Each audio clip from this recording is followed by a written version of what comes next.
దావోస్లో పెట్టుబడుల సమీకరణలో రాష్ట్ర ప్రభుత్వం సరికొత్త రికార్డు నెలకొల్పింది. గతంలో ఎన్నడూ లేని విధంగా భారీ పెట్టుబడుల రికార్డు నమోదు చేసింది. 16 ప్రముఖ కంపెనీలు సుమారు 1,78,000 కోట్ల రూపాయలతో ఒప్పందాలు చేసుకున్నాయి. ఈ ప్రాజెక్టుల వల్ల సుమారు 49,550 ఉద్యోగాలు వస్తాయని ప్రభుత్వం తెలిపింది.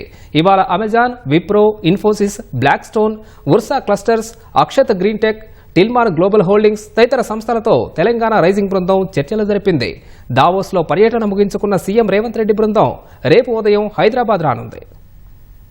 దావోస్లో తెలంగాణకు పెట్టుబడుల వెల్లువ కొనసాగింది. సీఎం రేవంత్ రెడ్డి నేతృత్వంలోని తెలంగాణ రైజింగ్ ప్రతినిధి బృందం దావోస్లో అతిపెద్ద పెట్టుబడి ఒప్పందం చేసుకుంది.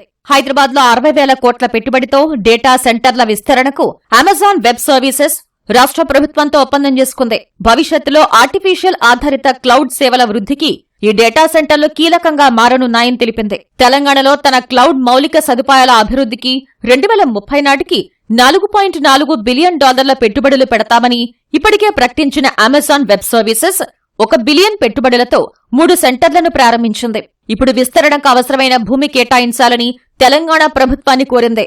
ఇందుకు ప్రభుత్వం అంగీకరించింది. దిగ్గజ ఐటీ సంస్థ విప్రో హైదరాబాద్ లోని తమ క్యాంపస్లను విస్తరించేందుకు అంగీకరించింది. హైదరాబాద్ ఫైనాన్షియల్ డిస్ట్రిక్ట్ లోని గోపనపల్లిలో కొత్తగా మరో ఐటీ సెంటర్ ఏర్పాటు చేయడం ద్వారా మరో 5,000 మందికి ప్రత్యక్షంగా పరోక్షంగా ఉపాధి కల్పిస్తామని విప్రో తెలిపింది. దావోస్లో సీఎం రేవంత్ రెడ్డి, ఐటీ శాఖ మంత్రి శ్రీధర్ బాబు జరిపిన చర్చల్లో విప్రో ఎగ్జిక్యూటివ్ చైర్మన్ రిషద్ ప్రేమ్జీ ఈ మేరకు అంగీకరించారు. 2-3 ఏళ్లలో కొత్త ఐటీ సెంటర్ పూర్తి చేస్తామని వెల్లడించారు. పోచారంలో ఐటీ క్యాంపస్ విస్తరణకు ఇన్ఫోసిస్ తో మంత్రి శ్రీధర్ బాబు జరిపిన చర్చలు ఫలించాయి. మొత్తం 750 కోట్ల రూపాయలతో పోచారం క్యాంపస్ ను విస్తరించనున్నట్లు తెలిపిన ఇన్ఫోసిస్ ఈ విస్తరణతో 17,000 ఉద్యోగ అవకాశాలు లభిస్తాయని తెలిపింది. అమెరికాకు చెందిన ఉర్సా క్లస్టర్స్ 5,000 కోట్ల రూపాయల వ్యయంతో హైదరాబాద్ లో 1000 మెగావాట్ల ఏఐ డేటా సెంటర్ ఏర్పాటుకు ముందుకొచ్చింది. హైదరాబాద్ లో 4,500 కోట్ల పెట్టుబడులు పెట్టేందుకు బ్లాక్ స్టోన్ ఒప్పందం చేసుకుంది. బ్లాక్ స్టోన్ 150 మెగావాట్ల డేటా సెంటర్ ఏర్పాటు చేయనుంది.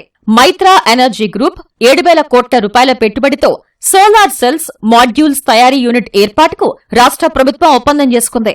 హైదరాబాద్ లో 6.9 గిగావాట్ల సోలార్ సెల్స్, 6.9 గిగావాట్ల సోలార్ మాడ్యూల్స్ తయారీ యూనిట్ నెలకొల్పనున్నట్లు తెలిపింది. ఈ ప్రాజెక్టులో సుమారు 2,500 మందికి ఉద్యోగాలు లభించనున్నాయి. టిల్మార్ గ్లోబల్ హోల్డింగ్స్ సంస్థ 15,000 కోట్ల పెట్టుబడితో హైదరాబాద్ లో 300 మెగావాట్ల డేటా సెంటర్ ఏర్పాటుకు అంగీకరించింది. మొత్తంగా దావోస్ వేదికగా రాష్ట్రానికి పెట్టుబడులు వెల్లువెత్తాయి.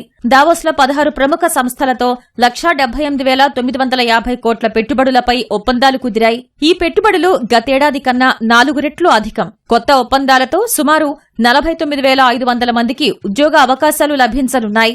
రాష్ట్రంలో పెట్టుబడులు పెట్టేందుకు ముందుకు వచ్చిన సంస్థల నిర్ణయాన్ని స్వాగతించిన సీఎం రేవంత్ రెడ్డి వ్యాపారాలకు అనువైన వాతావరణం కల్పించేందుకు తమ ప్రభుత్వం కట్టుబడి ఉందన్నారు.